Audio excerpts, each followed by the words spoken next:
There's something I just want to discuss with the whole family. It's about Dad. What about Dad? He wants to spend Christmas with us here at the house. He deserves to be there. Does he? This is a guy who walked out on his family.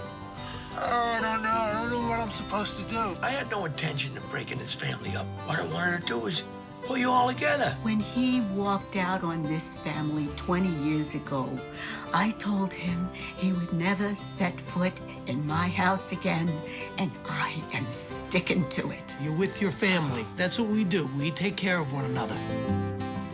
So in this film, you cast Connie Britton, Michael McLone, and a lot of actors that you've worked with in the past. Why was it important to you to draw from a talent pool that you were already familiar with?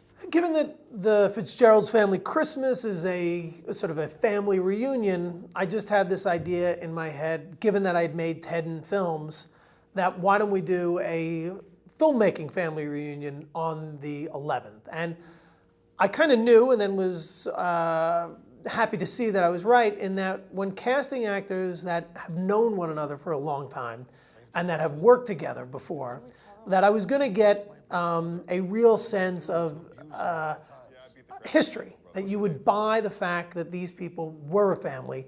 And I like to let my actors ad-lib and play around with the dialogue. And the fact that all of them have worked with me before, they're all very comfortable working that way, and the fact that they're actually friends and have been friends for years, just, I guess, just helped sort of sell that to the audience.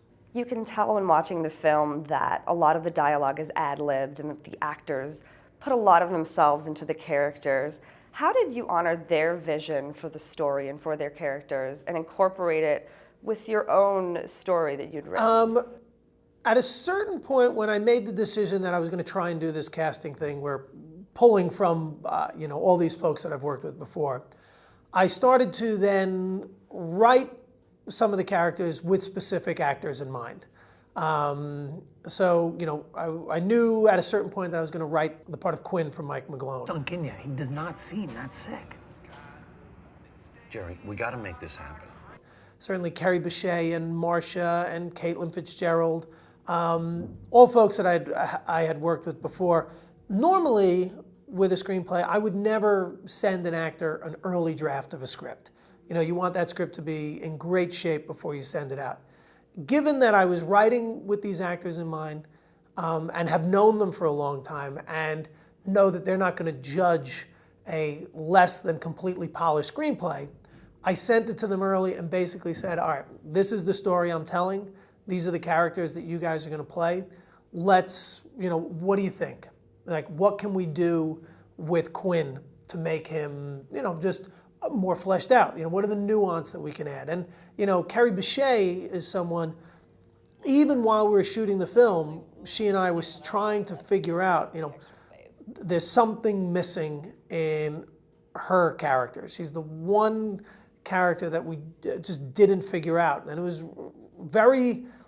right about a week before we started shooting, the idea that that guy that she's seeing was an older guy. And the minute we landed on that, we were like, all right, that's perfect. Because every child in this family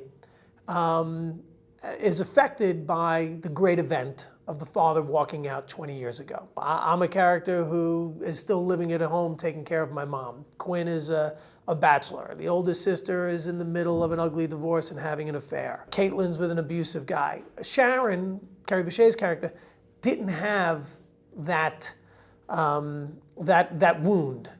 And then the minute we fell upon an older guy, it made perfect sense. Young kid grows up without a dad, he's going to try and replace him. The film explores a number of really interesting themes. You have the effects of 9/11, you have economic hardships, drug addiction. Were those themes clearly outlined before you started working on the script, or did they just kind of manifest as you were writing the screenplay? Given that I was returning to sort of my Irish-American working class, roots, if you will, when I was writing the script, an interesting thing happened in the writing of the screenplay. I surrendered to sort of my subconscious mind when I was writing the screenplay. I knew these characters so well, who they were, what they sounded like, what they were afraid of, And what were those things that were happening to them? And things like 9/11, drug and alcohol addiction, abuse, hard economic times, all of these things for most American families. Your extended family, we're all dealing with this stuff. I think we should ask Mom to let him come. Maybe there was a time for some forgiveness. Okay, I've thought about it. And the answer is still no. I am more than okay with that. You're all crazy. Big thing in the movie is it's about forgiveness and redemption and the importance of family. So I knew in order to make that payoff work at the very end, the family was going to have to address the wounds. And so I guess it was just a choice of not being, addressing them and not being afraid of bringing those sort of ugly things up.